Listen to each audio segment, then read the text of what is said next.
നസിക് ഡാൻസിന്റെ പുതിയൊരു വീഡിയോയിലേക്ക് ഏവർക്കും സ്വാഗതം. ഇപ്പോൾ +2 റിസൾട്ട് വെയിറ്റ് ചെയ്തിരിക്കുന്ന സാഹചര്യമാണല്ലോ.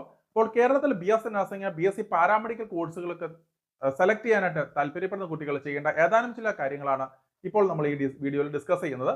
അപ്പോൾ ഈ വീഡിയോ സ്കിപ്പ് ചെയ്യാതെ അവസാനം വരെ കാണുവാൻ പ്രത്യേകം ശ്രദ്ധിക്കുക.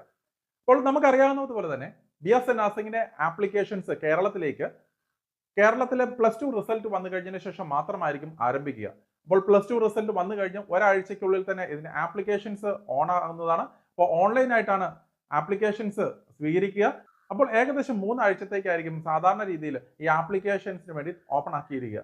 അപ്പോൾ ഈ ഒരു സമയത്തിനുള്ളിൽ തന്നെ വേണ്ടത്ര ഡോക്യുമെന്റുകൾ കാര്യങ്ങൾ സബ്മിറ്റ് ചെയ്യുക എന്നുള്ളതാണ് നമ്മൾ ഈ ഒരു സാഹചര്യത്തിൽ ചെയ്യേണ്ടതായിട്ട് വരിക. അപ്പോൾ നമ്മൾ ആപ്ലിക്കേഷൻ കൊടുക്കുന്ന സമയത്ത് നമ്മൾ വേണ്ടത്ര ഡോക്യുമെന്റുകൾ സബ്മിറ്റ് ചെയ്തില്ലെങ്കിൽ വീണ്ടും നമുക്ക് സബ്മിറ്റ് ചെയ്യാനുള്ളൊരു അനുവാദം നൽകുകയില്ല എന്നും കൂടെ മനസ്സിലാക്കുക.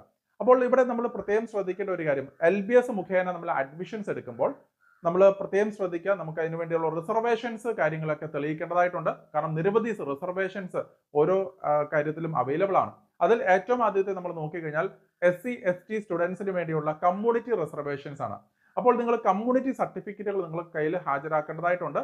അപ്പോൾ ഒരു വർഷത്തിനുള്ളിൽ റെഡിയാക്കിയിരിക്കുന്ന കമ്മ്യൂണിറ്റി സർട്ടിഫിക്കറ്റുകൾ ആണോ എന്നുള്ളത് നിങ്ങൾ പരിശോധിക്കേണ്ടതായിട്ടുണ്ട്.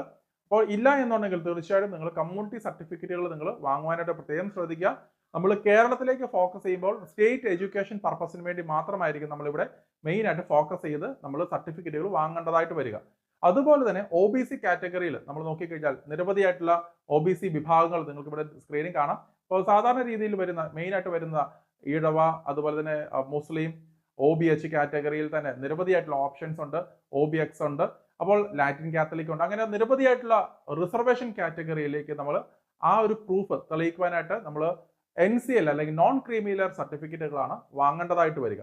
അപ്പോൾ നിങ്ങൾ ഈ നോൺ ക്രീമി ലെയർ സർട്ടിഫിക്കറ്റുകൾ വാങ്ങുമ്പോഴും നിങ്ങൾ സ്റ്റേറ്റ് എഡ്യൂക്കേഷൻ പർപ്പസിന് വേണ്ടി വാങ്ങിച്ചിരിക്കുന്ന സർട്ടിഫിക്കറ്റുകളാണോ എന്ന് പ്രത്യേകമായിട്ട് ശ്രദ്ധിക്കേണ്ടതായിട്ടുണ്ട്.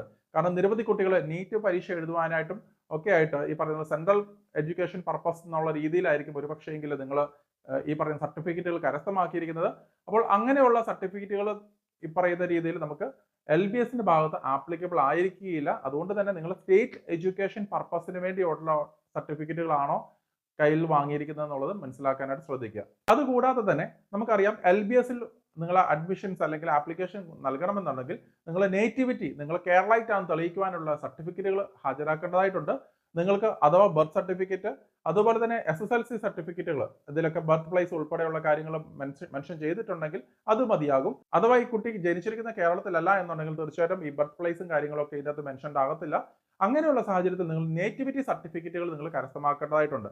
അപ്പോൾ ഒരു പക്ഷേങ്കിൽ വേറെ ഒരിടത്ത് ജനിച്ചതിന് ശേഷം ഇവിടെ വളർന്നു വന്ന സാഹചര്യങ്ങളായിരിക്കും. അങ്ങനെയുള്ള കുട്ടികളൊക്കെ തീർച്ചയായിട്ടും ഈ നേറ്റിവിറ്റി സർട്ടിഫിക്കറ്റുകൾ സബ്മിറ്റ് ചെയ്താൽ മാത്രമായിരിക്കും നിങ്ങളെ LBSന്റെ സീറ്റുകളിലേക്ക് പരിഗണിക്കപ്പെടുകയുള്ളൂ.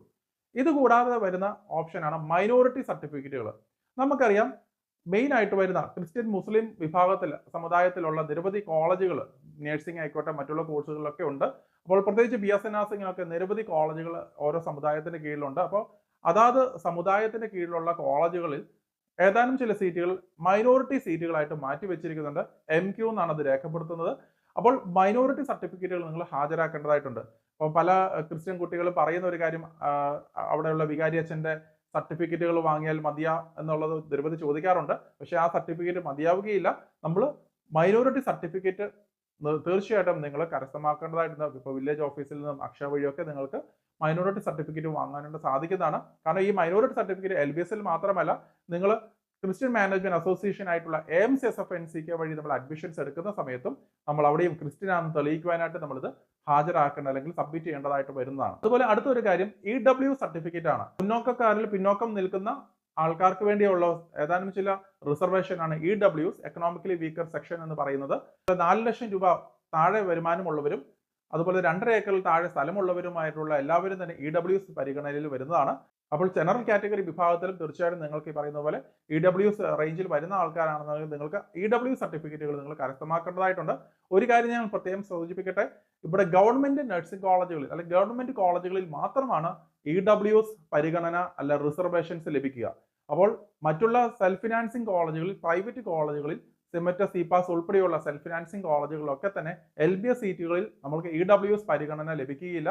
അപ്പോൾ ഉയർന്ന മാർക്കുള്ള കുട്ടികളാണെങ്കിൽ തീർച്ചയായിട്ടും നിങ്ങൾക്ക് ഈ പറയുന്ന പോലെ കുറച്ചും കൂടെ ഒരു ആഡ് ഓൺ ബെനിഫിറ്റ് ആയിട്ട് EW സർട്ടിഫിക്കറ്റ് കൂടെ നിങ്ങൾ ഹാജരാക്കുക. അത് ഒരിക്കൽ കൂടി പറയട്ടെ, ഗവൺമെന്റ് കോളേജുകളിൽ മാത്രമായിരിക്കും 10% വരുന്ന EW റിസർവേഷൻസ് ലഭിക്കുക. അപ്പോൾ അങ്ങനെ ഉണ്ടെങ്കിൽ തീർച്ചയായിട്ടും നിങ്ങൾ EW സർട്ടിഫിക്കറ്റ് കൂടി നിങ്ങൾ ഹാജരാക്കേണ്ടതായിട്ടുണ്ട്. അപ്പോൾ ഇത്തരം കാര്യങ്ങളാണ് ബേസിക് ആയിട്ടുള്ള വരുന്ന കുറെ ഡോക്യുമെന്റുകൾ കാര്യങ്ങൾ നമ്മൾ അറേഞ്ച് ചെയ്ത് വെക്കേണ്ടതായിട്ട് വരിക. ഇത് മാത്രമല്ല, നിങ്ങൾ NCC, സ്പോർട്സ് തുടങ്ങിയുള്ള മേഖലകളിൽ നിങ്ങൾക്ക് റിസർവേഷൻസ് ഉണ്ടെന്നുള്ളത് നിങ്ങൾക്ക് അറിയാമല്ലോ. അപ്പോൾ NCCയിലാണെന്നുണ്ടെങ്കിൽ നമുക്ക് ഏകദേശം 3 സീറ്റ് ഒഴിവുകളാണ് ഉണ്ടാവുക. അതുപോലെ സ്പോർട്സിലാണെങ്കിൽ ഇൻഡിവിജ്വൽ ഐറ്റത്തിലും ഗ്രൂപ്പ് ഐറ്റത്തിലും ഓരോ സീറ്റുകളും വെച്ചിട്ടാണ് ഗവൺമെന്റ് നഴ്സിംഗ് കോളേജുകളിൽ മാറ്റിവെച്ചിരിക്കുന്നത്. അപ്പോൾ നിങ്ങൾ ഈ പറയുന്ന സ്പോർട്സ് മേഖലയിലൊക്കെ നല്ല മികവ് പുലർത്തിയിട്ടുള്ളവരാണെങ്കിൽ തീർച്ചയായിട്ടും അതിന്റെ ബന്ധപ്പെട്ട സർട്ടിഫിക്കറ്റ് ഒക്കെ അറേഞ്ച് ചെയ്ത് വെക്കാനായിട്ട് പ്രത്യേകം ശ്രദ്ധിക്കുക. അതുപോലെ തന്നെ നിങ്ങൾ NCCയിൽ അത്യാവശ്യം നല്ല ഉയർന്ന ഒരു കേഡറിൽ വന്നിട്ടുണ്ടെന്നുണ്ടെങ്കിൽ തീർച്ചയായും അതിനെ സംബന്ധിച്ചുള്ള സർട്ടിഫിക്കറ്റുകളും കൂടി നിങ്ങൾ റെഡിയാക്കി വെക്കുവാനായിട്ട് പ്രത്യേകം ശ്രദ്ധിക്കുക. ഇത് കൂടാതെ തന്നെ ഫിനാൻഷ്യൽ എയ്ഡുകൾ ലഭിക്കുവാനായിട്ട് നമ്മൾ ആകെപ്പാടെയുള്ള 2 കാറ്റഗറിയാണ്. അപ്പോൾ നിങ്ങൾ മത്സ്യത്തൊഴിലാളികൾ ഡിപ്പെൻഡന്റ് ആണെങ്കിൽ തീർച്ചയായിട്ടും നിങ്ങൾ ഫിഷറീസ് ഡിപ്പാർട്ട്മെന്റിൽ നിന്നും അത് തെളിയിക്കാനുള്ള പ്രൂഫ് കാര്യങ്ങൾ നിങ്ങൾ ഹാജരാക്കേണ്ടതായിട്ടുണ്ട്. അപ്പോൾ തീർച്ചയായിട്ടും നമ്മൾ ഇത് അപ്ലോഡ് ചെയ്യുന്ന സമയത്ത് ഇതെല്ലാം ഡീറ്റെയിൽസ് വെച്ചാൽ മാത്രമേ നിങ്ങൾക്ക് ഫിനാൻഷ്യൽ എയ്ഡുകൾ ഓൾമോസ്റ്റ് ഫ്രീ ആയിട്ട് തന്നെ നിങ്ങൾക്ക് പഠിക്കാനുള്ള സാഹചര്യങ്ങൾ ഉണ്ടെന്നും കൂടെ മനസ്സിലാക്കുക. അപ്പോൾ LBS വഴി അഡ്മിഷൻ എടുക്കുന്ന കുട്ടികൾക്ക് മാത്രമായിരിക്കും ഈ ആനുകൂല്യങ്ങൾ ലഭിക്കുക. ഇത് കൂടാതെ തന്നെ OBH കാറ്റഗറിയിലുള്ള കുട്ടികൾക്ക്, അതുപോലെ തന്നെ ഞാൻ നേരത്തെ സൂചിപ്പിച്ച SC ST സ്റ്റുഡൻസിനൊക്കെ തന്നെ ഫിനാൻഷ്യൽ എയ്ഡുകൾ ലഭിക്കുന്നതാണ്. അപ്പോൾ അങ്ങനെയുള്ളത് കൊണ്ട് തന്നെ ഇൻകം സർട്ടിഫിക്കറ്റുകൾ നിങ്ങൾ ഹാജരാക്കേണ്ടതായിട്ടുണ്ട്. അപ്പോൾ പലപ്പോഴും സംഭവിക്കുന്ന ഒരു കാര്യം, ഇപ്പോൾ ഒരു പക്ഷേങ്കിൽ കഴിഞ്ഞ വർഷത്തെ ഇൻകം സർട്ടിഫിക്കറ്റിൽ നിന്ന് വ്യത്യാസം ഉണ്ടാകാം ഇപ്പോഴുള്ള ഇൻകം സർട്ടിഫിക്കറ്റ്. അതുകൊണ്ട് ഏറ്റവും ലേറ്റസ്റ്റ് അല്ല 6 മാസത്തിൽ താഴെയുള്ള കാലയളവിലുള്ള ഇൻകം സർട്ടിഫിക്കറ്റുകൾ നിങ്ങൾ ഹാജരാക്കേണ്ടതായിട്ടുണ്ട്. അപ്പോൾ നമ്മൾ ഈ ആപ്ലിക്കേഷൻ ഡേറ്റ് കഴിയുന്നതിന് മുന്നേ എക്സ്പയർ ഡേറ്റ് ആകുന്ന സർട്ടിഫിക്കറ്റുകളാണെങ്കിൽ തീർച്ചയായിട്ടും അതും നിങ്ങൾ റിന്യൂ ചെയ്ത് അപ്ഡേറ്റ് ചെയ്യേണ്ടതായിട്ടുണ്ട്. കാരണം നമ്മളിപ്പോൾ ആപ്ലിക്കേഷൻ ഡേറ്റിന്റെ കട്ട് ഓഫ് ഡേറ്റ് ഉണ്ടാവും, അവസാന തീയതിക്ക് മുന്നേ എക്സ്പയർ ആകുന്നതൊക്കെ ഒരു പക്ഷെങ്കിൽ പരിഗണിക്കപ്പെടുകയില്ല എന്നും കൂടെ ഓർമ്മിപ്പിക്കട്ടെ. അതുകൊണ്ട് നിങ്ങളെ ഓൾറെഡി കരസ്ഥമാക്കിയിരിക്കുന്ന ഇൻകം സർട്ടിഫിക്കറ്റ് അല്ലെങ്കിൽ ഈ പറയുന്ന ബന്ധപ്പെട്ട ഡോക്യുമെന്റുകൾ ആണെന്നുണ്ടെങ്കിൽ തീർച്ചയായിട്ടും അതിന്റെ വാലിഡിറ്റി നിങ്ങൾ മനസ്സിലാക്കുക. വാലിഡിറ്റി കഴിയുന്നതാണെന്നുണ്ടെങ്കിൽ തീർച്ചയായിട്ടും റിന്യൂ ചെയ്ത് അടുത്ത പുതിയതായിട്ടുള്ള ഒരു സർട്ടിഫിക്കറ്റുകൾ കരസ്ഥമാക്കുവാനായിട്ട് പ്രത്യേകം ശ്രദ്ധിക്കുക. ഇത് കൂടാതെ തന്നെ നമുക്കറിയാം ഇപ്പോൾ മിക്കവാറും വരുന്ന എക്സാംസിനെല്ലാം തന്നെ നമ്മൾ ലേറ്റസ്റ്റ് ആയിട്ടുള്ള റീസെന്റ് ആയിട്ടുള്ള ഫോട്ടോഗ്രാഫ്സ് ആവശ്യമായിട്ടുണ്ട്. അപ്പോൾ ആപ്ലിക്കേഷൻസിന് ഓൾറെഡി നിങ്ങൾ ഫോട്ടോഗ്രാഫ്സ് എടുത്തിട്ടുണ്ടെങ്കിൽ അത് മതിയാവും. ഇല്ലാത്ത പക്ഷം നിങ്ങൾ തീർച്ചയായിട്ടും ഇപ്പം 10ാം ക്ലാസ്സിലോ ഒക്കെ മുന്നേ ഫോട്ടോ എടുത്ത കുട്ടികളാണെന്നെങ്കിൽ റീസെന്റ് ആയിട്ടുള്ള ഫോട്ടോഗ്രാഫ്സ് നിങ്ങൾ എടുക്കുവാനായിട്ട് പ്രത്യേകം ശ്രദ്ധിക്കുക. അങ്ങനെ എടുക്കുമ്പോൾ കഴിവതും വൈറ്റ് ബാക്ക്ഗ്രൗണ്ടിലുള്ള ഫോട്ടോസ് എടുത്ത് കരസ്ഥമാക്കാനായിട്ട് ശ്രദ്ധിക്കുക. അപ്പോൾ നിങ്ങൾ ഫോട്ടോ നിങ്ങൾ സ്റ്റുഡിയോയിൽ നിന്ന് എടുക്കുമ്പോൾ നിങ്ങൾ സോഫ്റ്റ് കോപ്പി ആയിട്ടും കൂടെ കരുതി വെക്കുവാനായിട്ട് പ്രത്യേകം ശ്രദ്ധിക്കുക. നിങ്ങളുടെ മെയിലിലോ അല്ലെങ്കിൽ പെൻഡ്രൈവിലോ ഒക്കെ അത് സൂക്ഷിച്ച് വെക്കാൻ സാധിക്കുന്നതാണ്. കാരണം നമുക്ക് ഓൺലൈൻ ആപ്ലിക്കേഷൻസ് ആണ് മിക്കവാറും നമ്മൾ കൊടുക്കേണ്ടതായിട്ട് വരിക. അപ്പോൾ ഓൺലൈൻ ആപ്ലിക്കേഷൻസ് കൊടുക്കുമ്പോൾ ഈ പറയുന്ന ക്ലിയർ ആയിട്ടുള്ള ഫോട്ടോസ് നമുക്ക് കൊടുക്കാനായിട്ട് അത് വളരെയധികം സഹായകമായിരിക്കും. അപ്പോൾ തീർച്ചയായിട്ടും ഇതിനെക്കുറിച്ചുള്ള കൂടുതൽ ഡീറ്റെയിൽസ് അപ്ഡേറ്റ്സ് ഒക്കെ വരുന്ന ദിവസങ്ങൾ ഉണ്ടാവുന്നതാണ്. അപ്പോൾ ഇത്തരം കാര്യങ്ങൾ മനസ്സിലായെന്ന് വിശ്വസിക്കുന്നു. മറ്റൊരു അപ്ഡേറ്റുമായി ഉടൻ തന്നെ കാണാം. നന്ദി.